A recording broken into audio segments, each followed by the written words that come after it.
Okay, so when you graduated from Cordwainers, what's the jump for you to go from that to actually setting up a label and producing shoes that people are actually going to buy? I always wanted to be a fashion designer, but I always wanted to have my own brand. Again, I guess from a young age, not necessarily from when I was 10, but quite early on, I enjoyed all aspects of, developing a brand, from having a logo to imagining what the packaging would be like, what the bags would be like, what my shop would be like.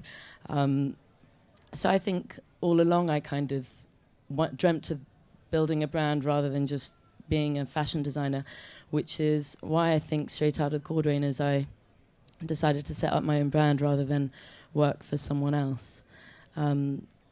So that was... I was going to say, where did you intern? Whose expense forms did you fill in? Who did you make coffee for? I interned, my first internship actually was at the fashion desk at the Telegraph with Hilary Alexander. Oh goodness, okay, that's fun. Yeah.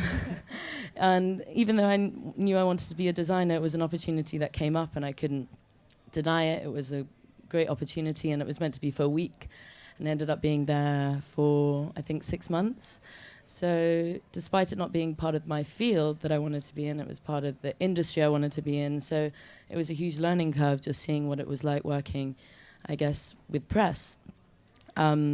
So I did that, which was exciting and fun and, hard work, learning how to do, hard work, but filing news stories, learning to be organized, working in a team. I think it was my first real job, so to speak, even though it was an internship, and that was straight out of school, actually. And then I went on to Cordwainers, and during Cordwainers I worked with, another opportunity came up, where I worked with John Battista Valli, but he was creative director of Ngara at the time.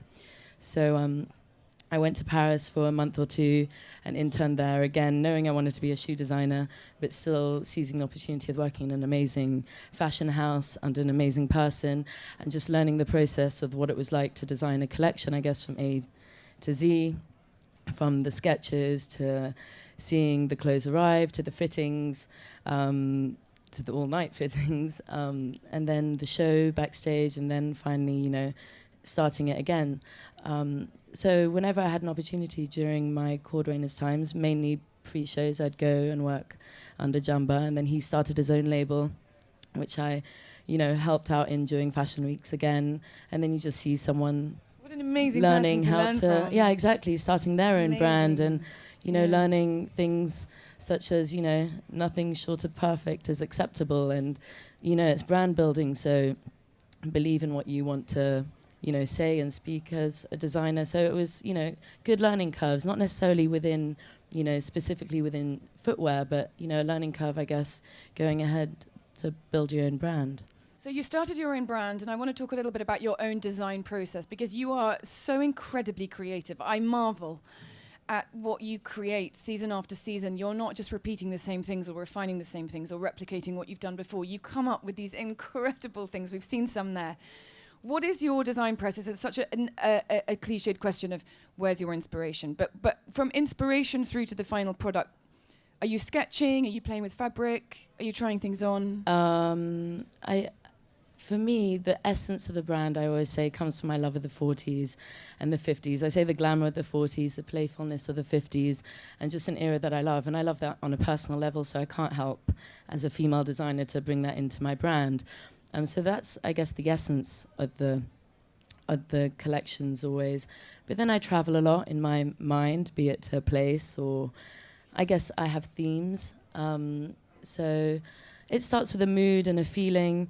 For example, if I've had a collection, I had a collection which was called La Vie en Rose, which was inspired by Paris and all things cliché about it. So pink poodles and croissants and perfume bags. The croissant handbag is just iconic. Iconic. Not that I think that everyone in Paris walks around with a pink poodle and a croissant, but it's celebrating a culture and seeing it from an outsider's perspective and having fun with it. And at the end of the day, I love to make glamorous pieces, but at the same time have fun with it. And I guess, I'm not the first person to do that. That harks back from the 40s and 50s themselves. I mean, you see lots of vintage accessories that have a bit of humor, and it's that whole philosophy of the woman wouldn't leave the house without, you know, her pair of gloves and hat and matching shoes. And I love that. It was, I guess, an era rich in accessories. So I'm very much inspired by that. Can we talk a little bit quickly about your own style on that note? Because you are such a style icon. You have the most incredible clothes. Do you shop solely at vintage shops? What do you do? I shop rarely at vintage shops, actually. Oh, really? Okay. Unless I'm in America, I like to go to vintage shops. And if I shop at vintage shops, it's for particular pieces. I wear a uniform. So I like to say that I dress, I guess, in a classical manner, but I'm not shy with my accessories. I love a fabulous pair of shoes, a flamboyant hat. I love gloves for any occasion, except it's very hard to use our iPhone with them. Yeah, to make you special iPhone gloves one day. So I guess maybe I'm inspired by vintage stores. There are pieces that I love collecting, pieces that might not be wearable. That's another inspiration for me. I'm inspired by objects. I'm a collector of things. So I guess one of my philosophies is to design wearable objects. I like to design things that look beautiful on and off the foot. That said, I like them to be able to be walked in also. But, you know, a shoe is an object, as is a bag. And being a collector, I like to be able to, I guess, almost merchandise my pieces in my own dressing room. I love looking at pretty things, and sometimes things are easy to create into a bag. I mean, I've done a Chinese-inspired collection whereby I made a Chinese lantern into a handbag. So that was kind of a natural shape that could have easily turned into a handbag and a beautiful piece to carry around in the first place. I do feel that your pieces belong in museums. I don't know, have you ever been approached by any museums yet? Because it's only a matter of time. I've done a couple of museums, not big museums, but all pieces alongside other amazing shoe designers. So in good company. Good. Quite right too. So you've got six shops. Mm-hmm. You're still based in London. You still work from London. I still work from You're London. a woman in business, which is hugely admirable. What have been some of the biggest challenges for you? Because you've been doing this for how many years now? 7 years? 7, 8. What have been some of the really biggest challenges for you? Not necessarily as a woman, but as in business. I guess it's always a challenge when you're starting something new. As with anyone, you start by yourself with an idea, and then you try to realize that idea. So I started off with a friend who helped me. From my sitting room, I guess, was the office.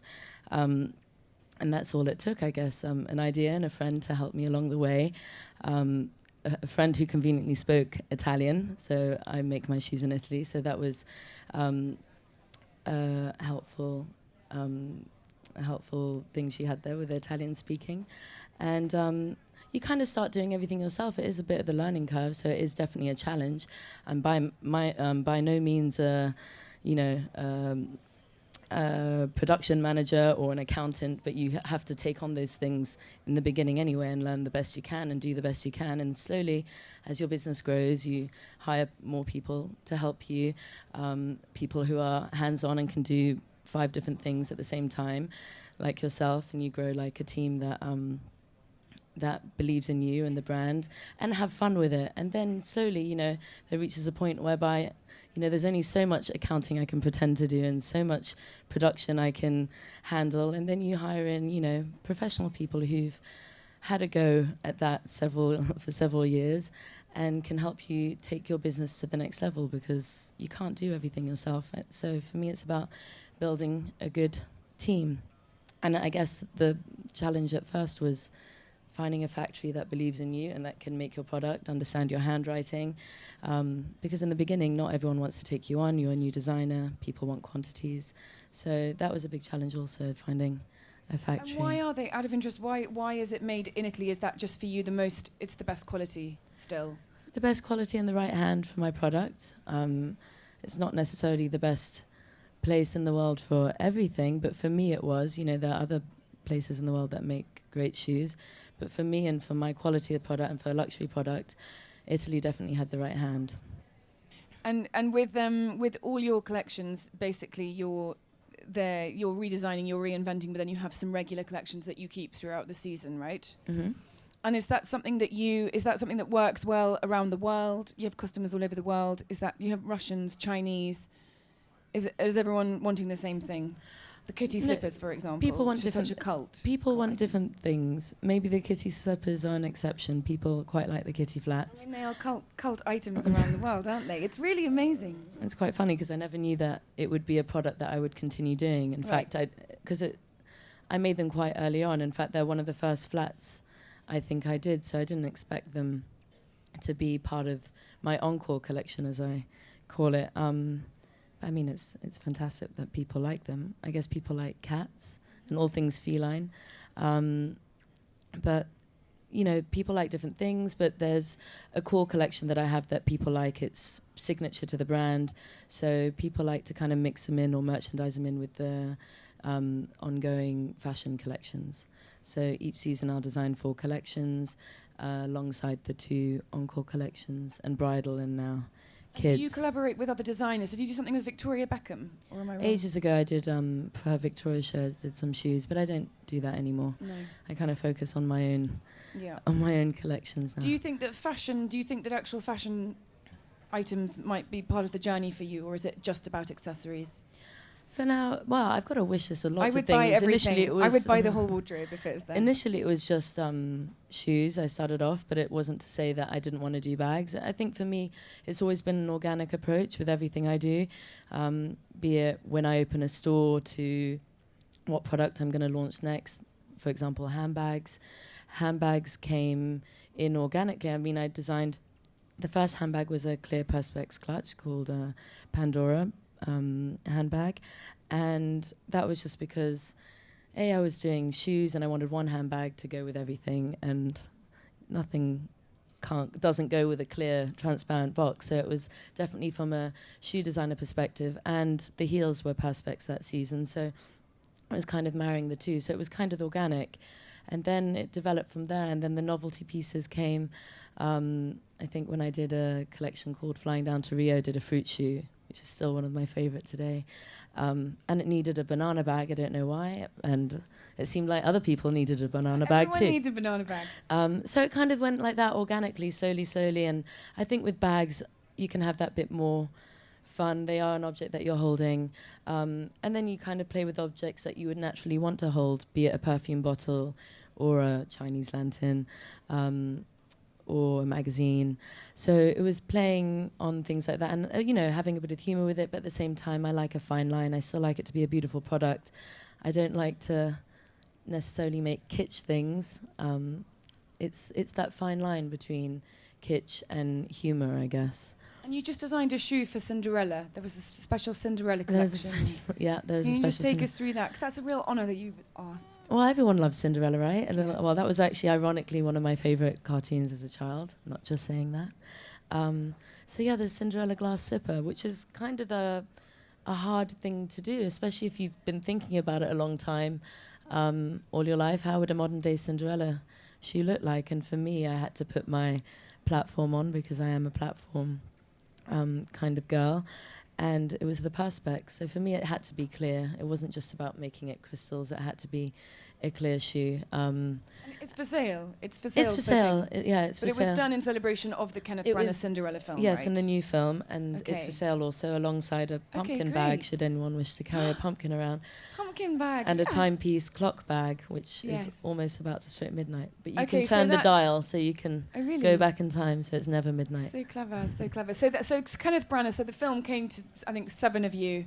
I think it was 11 of us. Yeah, 11 shoe designers, or 12, I think, one for each. Okay. Dial on the and then clock. that is in production for the public. That's amazing. Yeah, mine are anyway. Great. In my stores, yeah. Okay, congratulations. Thank you. I want to talk a little bit about technology and your Instagram, because I'm absolutely in awe of your Instagram following and care and love. And I wanted to ask, as a designer now in fashion, how important is social media? How helpful is it? Because we never used to have this before. And does it reach your customers as much as it does press? How does it work for you as a marketing tool?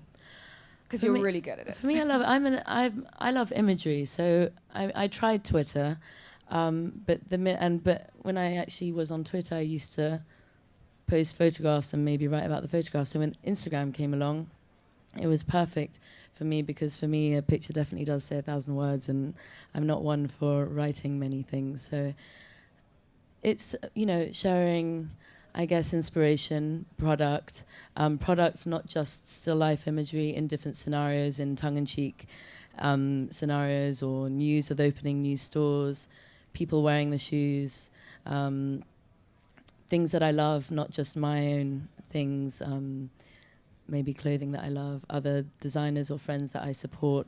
I guess it's an insight into a world, not necessarily my everyday world, or a world that I dream about. Maybe it's more realistic, because I'm not like tottering around in high heels everywhere going to I can't imagine you in your slippers and your track pants in the real world, but I imagine you're always looking... I definitely don't wear jeans in the real world.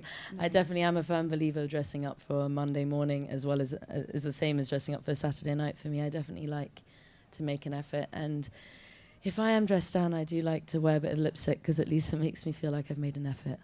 So, yeah. So maybe a makeup range. Maybe a makeup range. Yes. And technology-wise, how are you digesting your own information, catching up on the news? How do you read magazines today? Sometimes I read them on my iPad. Mm-hmm. I have my own newsstand on my iPad. I have the BBC News app. Do games count as apps? Okay, yeah, you can. Yeah, games are good. Games are good when you've got 3 kids, because as much as I try to make them read books over computer games, sometimes as mothers know, an iPad or iPhone is good. Do you still flick through books and print magazines and go to museums in order to get inspiration, or actually has a lot come through No, I the do, internet? but definitely a lot through the internet. Like I say, I travel a lot in my mind. I design collections inspired by places I've never ever been to. In fact, most of them have been inspired by places I've never been to. I've never been to the Wild West for my spring summer, never been to Mexico for my last one. Is fantastic. Never been. I kind of like that, actually. It becomes a bit more romantic. You kind of romanticize a place and celebrate a place a bit more. But I do research it. But I'm definitely online a lot. On my iPhone. Okay, well, we're going to open up for audience Q&A now, because I think there's quite a lot of people, and we've got a lot. If do you want to choose? I'll choose. If you raise your hand, someone will bring will choose you, and then someone will bring you the microphone. And if you can just make sure you speak into the microphone when you ask your question. Put your hand up. Anyone? We've got a few people. Okay, lady in the front row. Okay. If you want to choose afterwards after me. No, it's fine. Great. Hi, my name is Melanie. I just wanted to ask you, when did you decide to open your first store, or did you go into wholesale first and then you opened the first? I went into wholesale first. That was the approach I decided to take. I had a wish list of all the wholesalers I wanted to be in. Because for me, it was about having my product in the right place. Who would be the right partner to display my product, to share my product, to get the right audience for the shoes. So it was about having a wish list of a certain amount of retailers and targeting those retailers. And if they weren't ready to have me the first season, the second or the third, even with some, I would still wait for them. For me, it was quality over quantity. So I definitely went through a wholesaler route, but then I always dreamt about having my own store or stores. And that came about, I think, a couple of years later, when it was opportunistic as well. The right property came about. The brand was at the right place. And it was a chance for me to build a world, to showcase my shoes and my bags in the way I wanted to show them. So it was actually one of my most exciting moments in my career, actually, is opening my first store. Thank you. Thank you. Okay, there was someone here, a lady in the black hat. Please. Thanks. Hi. Hi. I'm Jess. And I have a luxury hat brand, which I am trying to launch at the moment. What's it called? Jess Collett Millinery. Jess Collett Oh no, Millinery. Milliner. You heard it here. Sorry, Milliner. Jess Collett Milliner. Welcome, hi. Thanks. And doing the wholesale thing, I find I've always wanted to use the best, quality, everything, but I'm always trying to have to come down on price, and I don't want to, but I can see in your things that you never really scrimp on that, do you? You never kind of... I couldn't really, because that's how much the shoes cost to make, and I think it was just standing true to what you believed and what you felt, and at the end of the day, you can't end up giving things away for free, because then you can't build a business out of it. So I think, in the beginning, it's very hard to come out as a new designer, especially if you do have a quality product, to say that maybe you are new, maybe your prices are on par with some of the greatest shoe designers out there at the moment that have been there for a while. So for me, it was just fighting my corner, saying they are still beautifully handmade in Italy. They cost a certain amount to make, and they cost that much to buy. And I think it's standing true to what you believe. And, you know, I mean, there's compromise as well up to a certain extent. And, you know, it all stems down to, with me anyway, trying to fight for prices with the factory as well. So, I mean, there's that whole chain, as you know. But I didn't want to ever jeopardize my business for the sake of just putting them somewhere. It was about building a business from the start. So I had to, you know, if you believe in that, then I think the message gets across eventually. Well, I admire your brand. It's amazing. Thank you. Great to hear that. Thank you. Thank you. Who was your first customer? Do you remember? My first customer. Yeah. Who actually bought your first pair of shoes? Your mum. Well, when maybe. I opened my I opened my shop, I was with my husband and my mum, and I think my husband was going to try and buy something. I think at the time I was selling, I think I had a headscarves in there, and I still make headscarves, whether it's for myself or for to show in the showroom, or for my shop. So I think my husband bought a pocket handkerchief, but I think my mum kind of wanted to get in there first, so she bought the first pair of shoes. Of course, it was my mum. Bless mum, bless. Okay, we have time for a few more questions. Gentleman at the back. Hello. Hi. If I ask you to choose one, which actress from the 40s or 50s would you like to have worn your shoes? Okay, I thought you were going to ask a hard question, if I had to choose one pair of shoes. That's an easy question. Rita Hayworth is one of my favourite actresses from the 40s. Definitely, I would have loved to have seen her dance in my shoes. I think I've said that a couple of times, but definitely Rita Hayworth. Thanks a lot. And do you go to the movies a lot now? What inspires you in the cinema at the moment? Apart from Cinderella, of course. I haven't seen that yet. No, I'm waiting to see that. I like old movies still, so I don't really go to the movies as much as I would like to.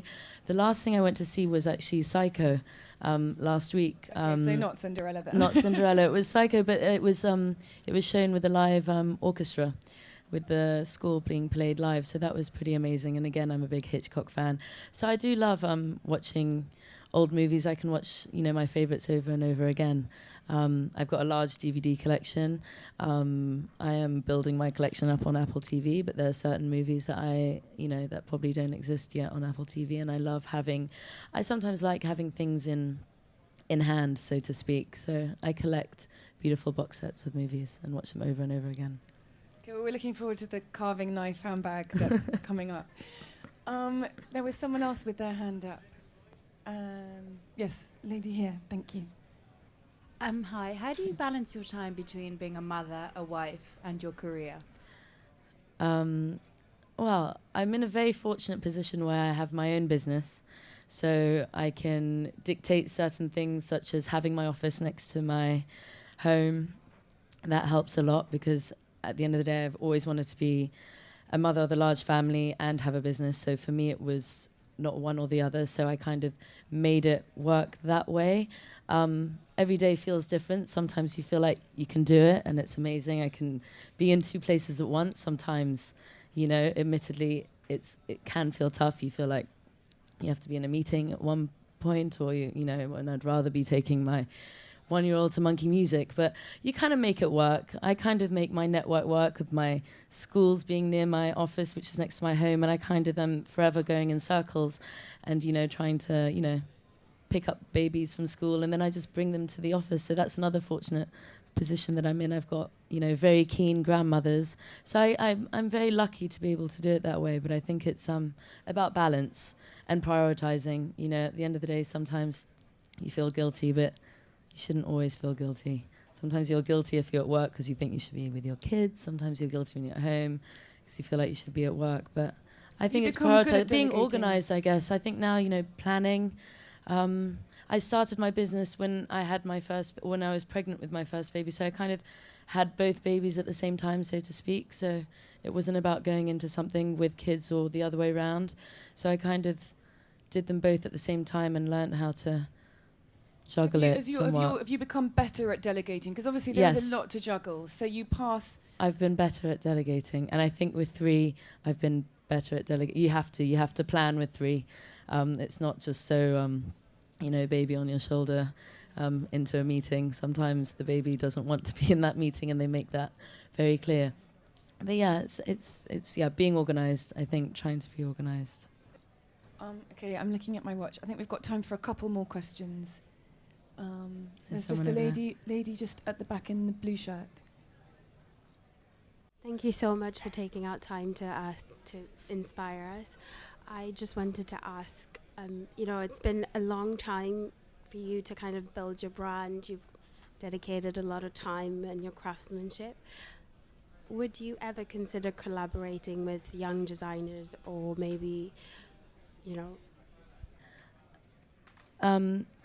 I still consider myself a bit of a young designer myself, so I have a wish list of people that I would love to collaborate with, and I have collaborated with. So I understand when people want to collaborate, and I definitely am a team player. There's sometimes when I have collaborated in the past, it's all about both people's ideas, and I love that because you end up creating sometimes things that you would never have otherwise created yourself. So it's always good to have other people in the mix. I have a young team actually in my office, so I feel like it's definitely already collaborating with young people. Most of my design team anyway have, it's their first job, they're fresh out of college, and I like that. A lot of the people that I hire, especially my design team, started off as interns and have become part of the team. Most of them actually have been like that. So I definitely do like collaborating with younger people, so to speak. Have you had a lot of support from the British Fashion Council as a British brand, or did you kind of go separately from them? I kind of went separately. Right. Generally, I kind of did things organically in my own way. I did actually show my first collection, though, as a new gen person with the British Fashion Council for the first season, but then kind of went off on my own direction and did things Which I by think is myself. really refreshing. I think it's proof that it's you can do it on your own. I think, I enjoy, at the end of the day, I enjoy doing what I do. In fact, I love doing what I do.